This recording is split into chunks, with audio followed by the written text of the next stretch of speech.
When a band has as tumultuous of a history as Guns N' Roses, it's only natural they'll cycle through a lot of members. This is what GN'R's former members are up to now.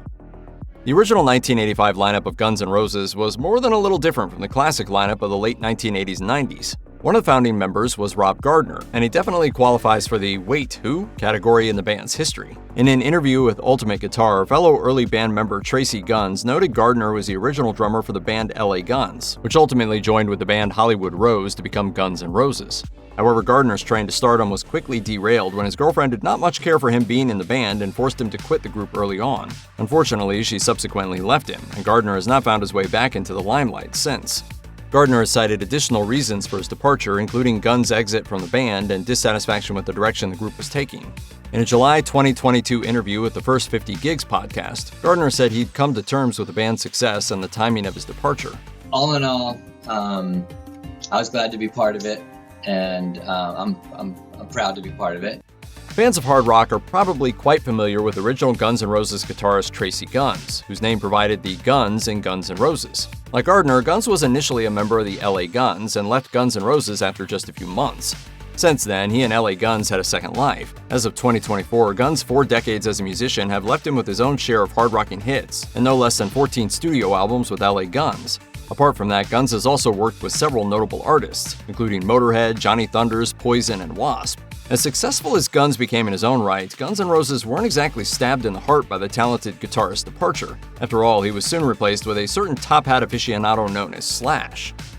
Out of all the original members of Guns N' Roses, the Danish bassist Ole Beich is perhaps the most tragic figure. According to Ultimate Guitar, Guns describes his old bandmate as a metal guy who already played with Mercy Fate and possibly King Diamond. As such, Beich soon grew frustrated with the glam-tinted hard rock direction Guns N' Roses was taking, and he was the first member to leave the band. According to Guns, Beich was about a decade older than him and a nice, helpful guy who was quite serious, but had a wonderful sense of humor. Tragically, he dealt with depression and ultimately met a tragic end when he drowned in his native Denmark in October 1991. Izzy Stradlin was a founding member of Guns N' Roses, but he eventually started feeling that his role in the band was diminishing. As he told Rolling Stone, "I didn't feel my opinions were really being taken seriously anymore." The public first discovered the situation in 1991 when the Don't Cry music video featured a sign that asked, "Where's Izzy?" instead of the man himself. Stradlin left the band shortly thereafter. Slash had stated that his former band member grew weary of touring and left the rest of the group hanging. Meanwhile, Stradlin said he was frustrated by the lax attitude of his band members and his old friend Axl Rose's growing, quote, tyranny. Am I going to carry on like this, or am I not, And I said, I'm not. Regardless of what his real reasons were, the rhythm guitarist has remained a somewhat elusive figure ever since. Stradlin's only band after his GN'R tenure was the short-lived Izzy Stradlin and the Juju Hounds, after which he released 10 solo albums. More recently, he has been in the spotlight because his negotiations to rejoin the classic Guns N' Roses lineup kept falling apart. Even Rose has remarked that Stradlin is a notoriously tough guy to negotiate with. According to BBC, drummer Steven Adler joined Guns N' Roses in time for their hectic 1985 tour that featured a broken van and a stint of hitchhiking. He was around during the band's rise to success, but he developed an addiction to both cocaine and heroin and started having problems with his playing. Due to these issues, he was ultimately fired in 1990, though Adler has argued that the band deliberately made him play a song he hadn't rehearsed with them to make him sound bad and have a reason to throw him out. He was totally dependent upon the people who were advising him, and those people were working at the same time for the band. Adler wasn't too happy about the decision and filed a lawsuit against the band in 1991, earning a $2.5 million settlement as a result. Adler made bitter comments about his dismissal as recently as 2019. However, he has remained friends with Slash and even took the stage with the band for a few gigs in 2016. Apart from that, he's been making moves with his own band, Adler's Appetite, which is basically a Guns N' Roses cover band. Throughout the years, Guns N' Roses has gone through enough drummers to make Spinal Tap proud. Matt Sorum sat behind the drum kit after Steven Adler was fired, and he too was eventually shown the door in 1997, courtesy of Axl Rose. However, Sorum wasn't about to start resting on his laurels. He has since played with Velvet Revolver, The Cult, and Hollywood Vampires. In 2018, he also began working with Black Sabbath's Geezer Butler on a short-lived project called Deadland Ritual. According to Forbes, that was the same year he founded a crypto-based concert hosting platform called Artbit. Apart from his various ventures and successes, Sorum has also seen his share of the shadier side of life, and in 2022 he penned a memoir titled Double Talk and Jive. In a 2018 appearance on the 2 Hours with Matt Pinford podcast, Sorum promised his autobiography was, quote, the juiciest of the GN'R books. Gilby Clarke's Guns N' Roses stint was a roller coaster to say the least. He took guitarist Izzy Stradlin's spot in 1991 after the founding member left the group. In 1994, he discovered that he was no longer a part of the band in a strange way. First, his paychecks simply stopped coming, and Slash informed him that Axl Rose didn't want him in the group anymore. Then, Slash assured Clarke that he was still in the band, but the paychecks never returned, so Clarke took the hint. Despite the odd manner of his dismissal, Clarke told Ricky Rockman's Cathouse Hollywood that he holds no grudges. He even collaborated with Slash on his Slash's Snake Pit project. We're gonna play one of Gilby's songs from his solo record, Bone Shot Guitars! Clarke has recently kept himself busy with his solo career. He released his latest solo album, The Gospel Truth, in 2021. Rhythm guitarist Paul Tobias replaced Gilby Clarke in Guns N' Roses, which had huge implications for the band. Slash was not thrilled with Axl Rose's insistence on bringing Tobias on board, and his views about the new man's abilities were less than enthusiastic. This controversy played a part in Slash's departure from GN'R in 1996. Tobias and Rose were childhood friends, which may have been a factor in the singer's insistence on bringing him in despite Slash's protests. Unfortunately for Tobias, even a history of friendship couldn't make him a permanent fixture in the band. In 2002, he was replaced by current GN'R member Richard Fortus. After Tobias' departure, mentions of him have been few and far between, but in November 2018, GN'R Central reported that an old song from his other band, Mank Rage, had leaked online. Robin Finck first played guitar for Guns N' Roses from 1997 to 1999. According to Rolling Stone, he was part of a peculiar recording lineup that included Axl Rose, Paul Tobias, Dizzy Reed, Josh Freese, and Tommy Stinson. Though his time with the group was comparatively brief, a spokesperson for their label said that Finck recorded, quote, several albums worth of material with them. According to Ultimate Guitar, he was particularly involved with 2008's Chinese Democracy. Finck later rejoined the band, only to leave again in 2008. His departure came as something of a shock to Guns N' Roses, though he had a pretty decent reason to leave Rose's troops behind. Finck happens to be a long-serving guitarist for 9 Inch Nails, who are about to commence on tour. As of 2024, he's still holding the 6-string fort for Trent Reznor whenever NIN hits the road.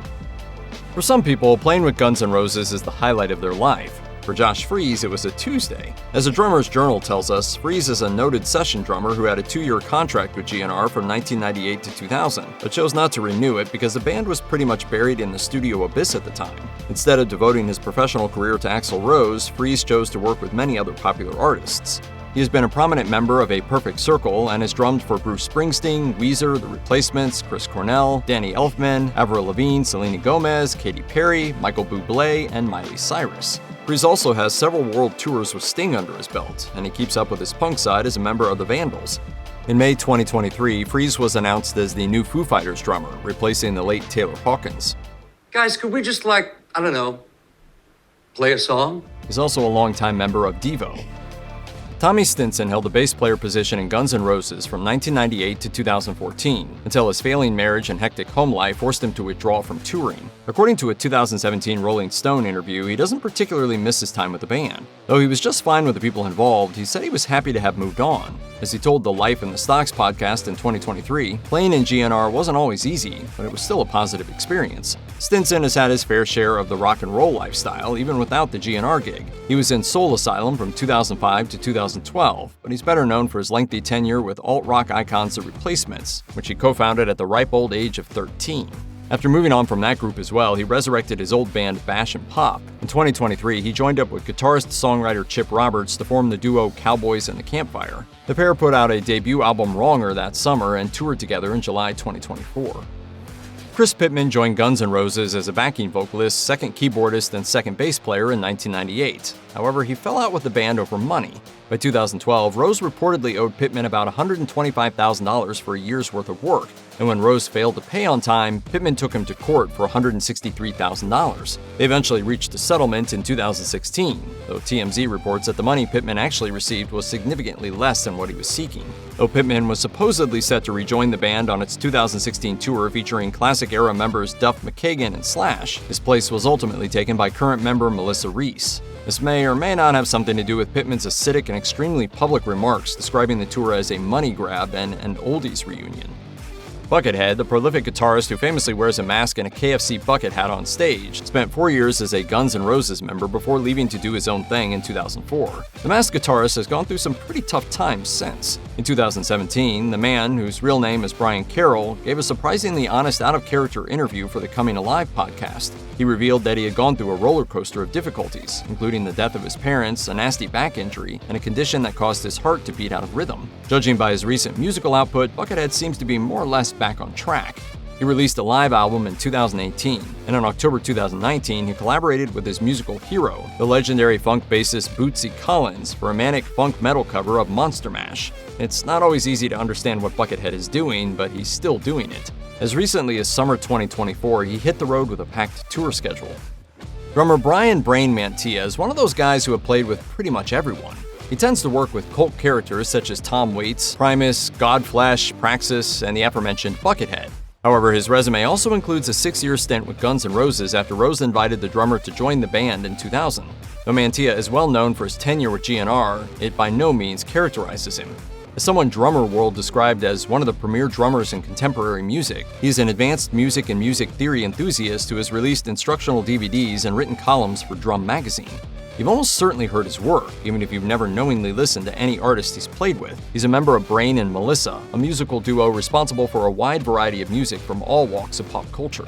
The pair has contributed to movie soundtracks, NFL and MLB original game music, various high-profile commercials, and even video games such as Call of Duty Modern Warfare 2, The Last of Us Part 2, and Cyberpunk 2077. It's Brain Mantia's world of sound, and the rest of us are just living in it. Guitarist Ron "Bumblefoot" Thal first joined Guns N' Roses in 2006. He says he doesn't want to dwell on the negative sides of the job, but he found it difficult to fit into the group and told rock.about.com that he even had to, quote, get a little violent to gain respect at first. He remained with the band until 2014, and though his departure was never officially announced, he told the Radio Chatter podcast that the decision to leave was an extremely difficult one, and at least partially fueled by the knowledge that some of the best-known band members were planning a reunion. After leaving the GN'R ship behind, Thal's official website reveals that he is focused on solo work, running music camps, and playing in a supergroup called Sons of Apollo, with former members of Dream Theater, Journey, and Mr. Big. Interestingly, he also has a line of award-winning hot sauces, one of which, Chowhound, ranked among the spiciest in the world. DJ Ashba joined Guns N' Roses in 2009 and ended his tenure with the band in 2015. He stated that he wanted to spend more time with his family and his other musical ventures, though it may be worth noting that Slash's return to the band was announced that very same year. Since leaving the GN'R solo guitar spot open for the more famous hat-wearing Shredder's grand comeback, Ashba has remained quite busy. He played guitar in Motley Crue's main man Nikki Sixx's 6 a.m., and his official website reveals he has a spoon in many other soups as well. Apart from the occasional TV appearance, he is currently dedicating his energies to what he calls GDM, or guitar dance music. Ashba defines GDM as morphing big rock guitar with electronic music. He also operates a company called Ashba Studios, which creates props and themed environments for television, film, and live events.